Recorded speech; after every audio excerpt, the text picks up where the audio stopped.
तो चलिए हम लोग शुरू करते हैं इतिहास की क्लास। ये UP triple S C PET 2023 के लिए है और जिन लोगों ने पहले से पढ़ाई कर ली है उनके लिए रिवीजन क्लास हो सकती है। जिन लोगों ने बिल्कुल अभी पढ़ाई नहीं शुरू की है तो वो लोग इसको देख करके अपनी पढ़ाई शुरू कर सकते हैं और अपने नोट्स भी बना सकते हैं।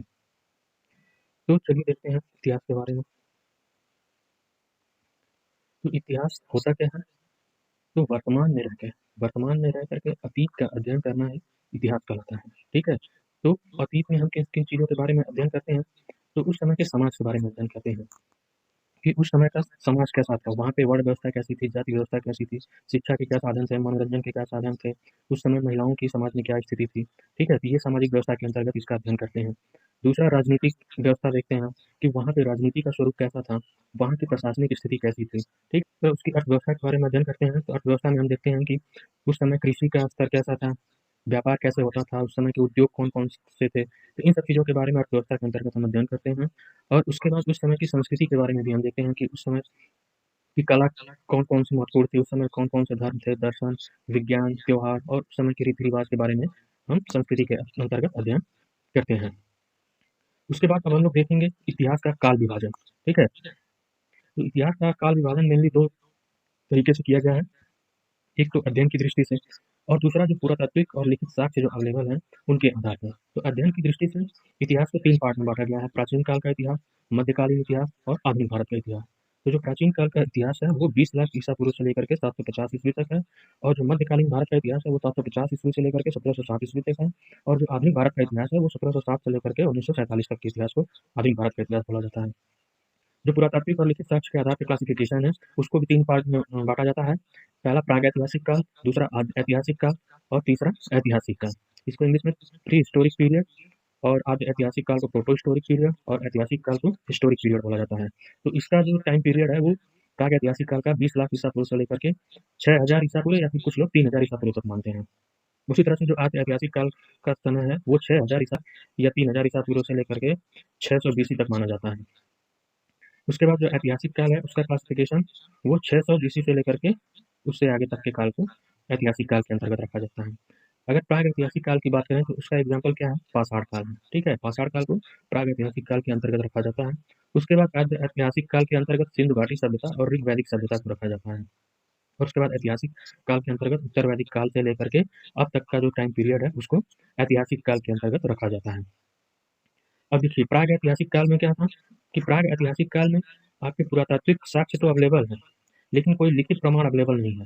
ठीक है, ये प्राग ऐतिहासिक काल में पुरातात्विक साक्ष्य अवेलेबल है लेकिन लिखित प्रमाण उस समय का कुछ नहीं है और इसका एग्जाम्पल पाषाण काल बता दिया हमने। दूसरा आद्य ऐतिहासिक काल की अगर बात करें तो यहाँ पे पुरातात्विक साक्ष्य अवेलेबल है और लिखित साक्ष्य भी अवेलेबल है लेकिन ये जो लिखित साक्ष्य है उसको अभी पढ़ा नहीं जा सकते हैं। ठीक है, और इसका एग्जाम्पल आपकी सिंधु घाटी सभ्यता और वैदिक सभ्यता में ऋग वैदिक सभ्यता इसके अंतर्गत आती है आदि ऐतिहासिक काल के अंतर्गत। ठीक है, उसके बाद ऐतिहासिक काल। अगर ऐतिहासिक काल की बात करें तो यहाँ पे आपके पुरातात्विक साक्ष्य भी अवेलेबल है और लिखित साक्ष्य भी अवेलेबल है और इस लिखित साक्ष्य को पढ़ा भी जा गया है। ठीक है, मतलब ये इस समय जो ऐतिहासिक काल के अंतर्गत जो लिखित साक्ष्य हैं उनको पढ़ लिया गया है लेकिन इससे पहले के जो ऐतिहासिक साक्ष्य थे उसको पढ़ा नहीं जा सका है। ठीक है, इसका एग्जाम्पल हमने बता दिया है। उत्तर वैदिक काल से लेकर के अभी तक के पीरियड को ऐतिहासिक काल के अंतर्गत रखा जाता है।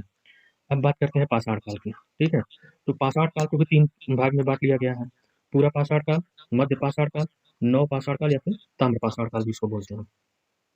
पूरा पाषाण काल को पैलियोलिथिक पीरियड बोला जाता है, मध्य पाषाण काल को मेसोलिथिक पीरियड बोला जाता है, नव पाषाण काल को नियोलिथिक पीरियड बोला जाता है और यह ताम्र पाषाण काल को चालकोलिथिक पीरियड बोला जाता है। ठीक है, इसका जो टाइम पीरियड है वो अज्ञात से 10,000 बीसी तक या फिर इसको कह सकते हैं कि ये 20 लाख ईसा पूर्व से लेकर के 10,000 ईसा पूर्व तक के पीरियड को पूरा पाषाण काल के अंतर्गत रखा जाता है। उसके बाद 10,000 ईसा पूर्व से लेकर के 4,000 ईसा पूर्व तक के कालखंड को मध्य पाषाण काल के अंतर्गत रखा जाता है और 4,000 ईसा पूर्व से लेकर के 2500 ईसा पूर्व तक के काल को नव पाषाण काल या फिर ताम्र पाषाण काल के अंतर्गत रखा जाता है। अब पूरा पाषाण काल की विशेषता देख लेते हैं क्या क्या है, थोड़ा थोड़ा देखेंगे क्योंकि ये सिलेबस में नहीं है लेकिन कभी कभी एक क्वेश्चन इससे आ जाता है। तो पूरा पाषाण काल को पूर्व पाषाण काल भी कहा जाता है। ठीक है, पूरा पाषाण काल को पूर्व पाषाण काल भी कहा जाता है। इस समय मनुष्य क्या करता था? पत्थर का प्रयोग करता था। किसके लिए? शिकार करने के लिए मनुष्य क्या करता था? पत्थर का प्रयोग करता था, गुफाओं में रहता था और इसका साक्ष्य कोजियन गुफा से मिला है। ठीक है, उस समय का मनुष्य गुफाओं में रहता था। इसका साक्ष्य कहाँ से मिला है? कोजियन गुफा, ये चीन में है। ठीक है, तो यहाँ से ये साक्ष्य प्राप्त हुआ है। उसके बाद आग जलाना सीख चुका था। ठीक है, पूरा पाषाण काल में मनुष्य आग जलाना सीख लिया था, लेकिन इसका प्रयोग अभी नहीं जानता था। ठीक है, पाषाण काल में आग जलाना तो सीख लिया, लेकिन प्रयोग नहीं जानता था। अब इसके बाद देखते हैं मध्य पाषाण काल। मध्य पाषाण काल की क्या विशेषता है? इस समय मनुष्य ने तीर कमान का आविष्कार कर लिया। तो पूरा पाषाण काल में मनुष्य शिकार कैसे करता था? पत्थर के औजार करता था, लेकिन मध्य पाषाण काल में इसने शिकार करने के लिए तीर कमान का आविष्कार कर लिया, और अब इसने पशुपालन भी शुरू कर लिया। पशुपालन के साक्ष्य कहाँ कहाँ से मिले हैं? तो एक तो आदमगढ़ होशंगाबाद एमपी में पड़ता है, वहां से मिले हैं। दूसरा बागौर, ये भीलवाड़ा राजस्थान में पड़ता है। ठीक है, तो यहाँ से पशुपालन के साक्ष्य मिले हैं। उसके बाद इस समय मनुष्य ने मिट्टी के बर्तन बनाना शुरू कर दिया। इसका साक्ष्य कहाँ? इलाहाबाद से मिला है। हड्डी और सींग से निर्मित उपकरण भी प्राप्त हुए हैं। कहाँ से? ये माधना प्रतापगढ़ यूपी में पड़ता है, वहां से हड्डी और सींग से निर्मित उपकरण भी प्राप्त हुए हैं। मध्य पाषाण काल के बाद आगे देखते हैं नवपाषाण काल। इसी को ताम्र पाषाण काल भी बोला जाता है। क्यों? क्योंकि इसी नवपाषाण काल के अंतर्गत ही तांबे की खोज हुई थी। ठीक है, और ये सबसे पहली खोजी गई धातु थी, इसलिए इस काल को ताम्र पाषाण युग भी बोला जाता है। ठीक है, और नवपाषाण काल में क्या क्या हुआ था? मनुष्य कृषि करना शुरू कर दिया था। ठीक है, इसका साक्ष्य कहाँ से मिला था? तो ये मेहरगढ़ पड़ता है पाकिस्तान में, यहाँ से जौ और गेहूं के साक्ष्य मिला है। ठीक है, और कोल्डिहवा, ये इलाहाबाद में पड़ता है, यहाँ से धान का साक्ष्य मिला है, या चावल का साक्ष्य भी बोलते हैं। और ये जो चावल का साक्ष्य मिला है, ये सबसे प्राचीनतम साक्ष्य है। ठीक है, उसके बाद मनुष्य आग का प्रयोग करना शुरू कर दिया। तो आग की खोज कब हुई थी? आग की खोज हुई थी पूरा पाषाण काल में, लेकिन प्रयोग उसका शुरू हुआ है नवपाषाण काल में। ठीक है, अब मनुष्य धीरे धीरे पूजा पाठ करना भी शुरू कर दिया था। और सबसे महत्वपूर्ण इस समय की खोज जो थी, वो पहिए का आविष्कार था। ठीक है, नवपाषाण काल में मनुष्य ने पहिए का आविष्कार किया। जिस पहला जो पालतू जानवर था इनका, वो कुत्ता था। ठीक है, पहला जो पालतू जानवर था इनका, वो कुत्ता था। इतना इंपॉर्टेंट था पाषाण काल के अंतर्गत। अब देखिए सिंधु घाटी सभ्यता, यहाँ से आपका सिलेबस शुरू होता है पेट का। सिंधु घाटी सभ्यता का जो टाइम पीरियड माना जाता है, वो 2350 बीसी से लेकर के 1750 बीसी तक का माना जाता है। ठीक है, विशेषता क्या थी सिंधु घाटी सभ्यता की? कि यह विश्व की पहली नगरीय सभ्यता थी। ठीक है, जो सिंधु घाटी सभ्यता थी, यह विश्व की पहली नगरीय सभ्यता थी। इसे कांस्य युगीन सभ्यता भी कहा जाता है, क्योंकि इस समय तांबा और टीन को मिला करके ये लोग कांसा बनाते थे। सभ्यता को कांस्य युगीन सभ्यता भी बोला जाता है। ठीक है, इसे हड़प्पा संस्कृति भी कहा जाता है। क्यों? क्योंकि जो सबसे पहला खोजा गया स्थान था, वो हड़प्पा था। ठीक है, इसीलिए इसी हड़प्पा के नाम पे सर जॉन मार्शल ने इस सभ्यता का नाम हड़प्पा सभ्यता रख दिया। इसे सरस्वती सभ्यता भी बोला जाता है। क्यों?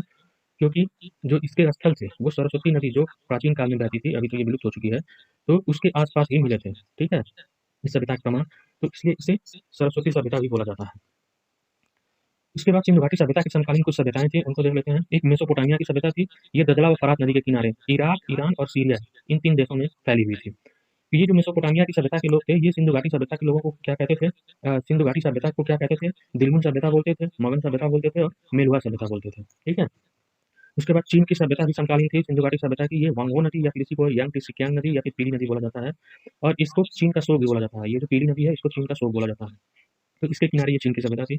उसके बाद एक मिस्र की सभ्यता थी, या फिर इसी को सुमेरियन सभ्यता भी बोला जाता है। यह नील नदी के किनारे थी। ठीक है, ये कुछ सभ्यताएं हैं जो सिंधु घाटी सभ्यता के समकालीन थी।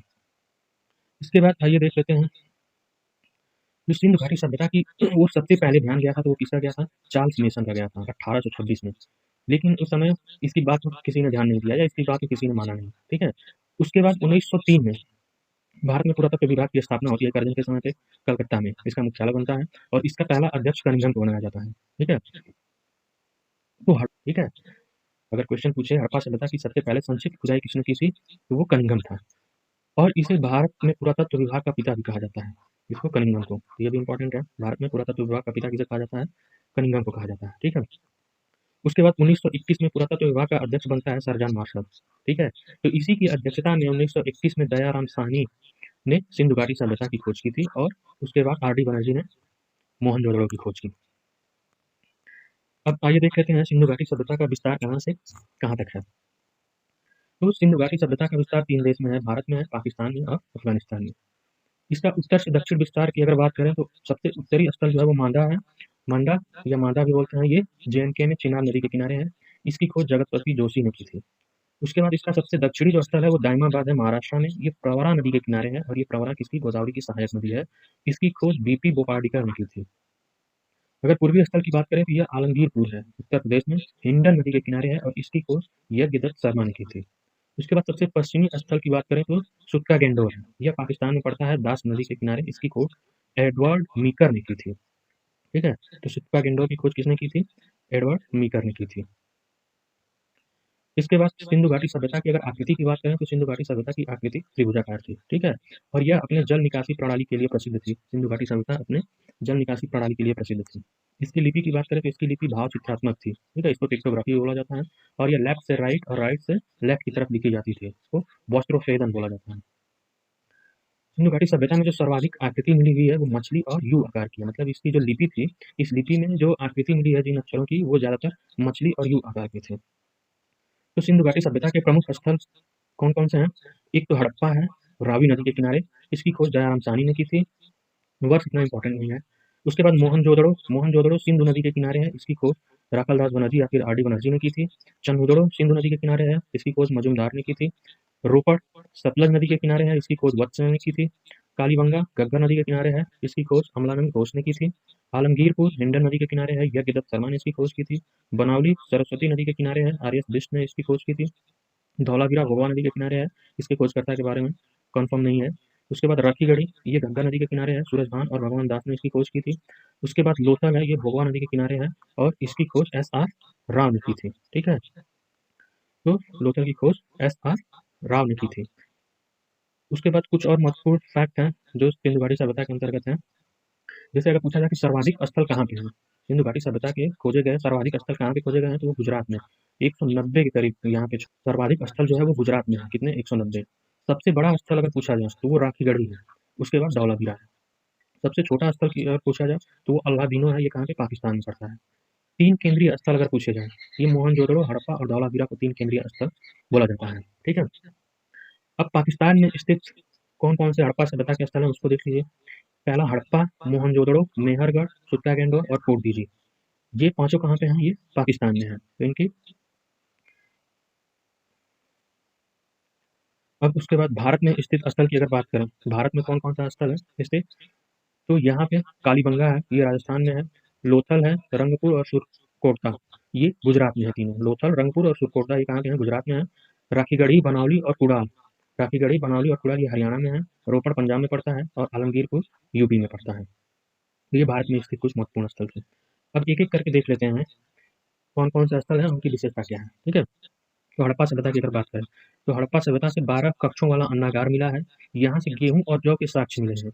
लेकिन सर्वप्रथम खेती वाली जो फसल थी वो कपास थी। ठीक है, सर्वप्रथम खेती इन्होंने कपास की थी, लेकिन यहाँ से गेहूं और जौ के भी साक्ष्य मिले हैं।